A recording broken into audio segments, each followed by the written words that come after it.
Kyle, sigurado ka ba lalabas siya? Ang tagal naman nun. Oo, lalabas yun.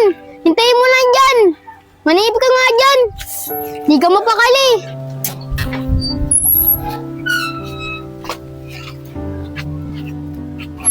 Kulir, kulir. Nandiyan na. Bilis ka na, bilis. Angel, saglit lang. Pwede ka ba makausap? O, ikaw pala yan, Kyle. O, bakit? Angel, gusto kasi may pag-ibigan ng kaibigan ko sa'yo eh. Bilis ano, kulir. Hi Angel, pwede ba ako makipag-ibigan sa'yo? Ganun ba? Kaibigan lang naman pala eh. Okay lang yun.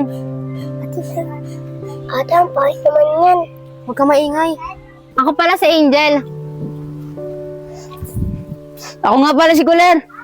O sige, paano ba yan? Naalis na kami. May pupuntahan pa kasi kami ng kapatid ko eh. Tara na. Ay, teka lang Angel, pwede ka ba namin mayaya? Pupunta kami sa Montevilla, kukuha ng mangga ni Kyle. Sige, titingnan ko kung makakasama ako. Tara na.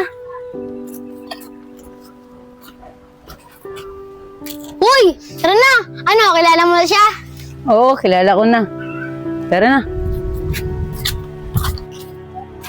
Ate, ang pahit naman nga. Huwag ka magpagkaibigan doon. Baka magalit pa sa atin si tatay. Sino doon? Yung maliit o yung matangkad? Matangkad. Hayaan mo na yun. Kaibigan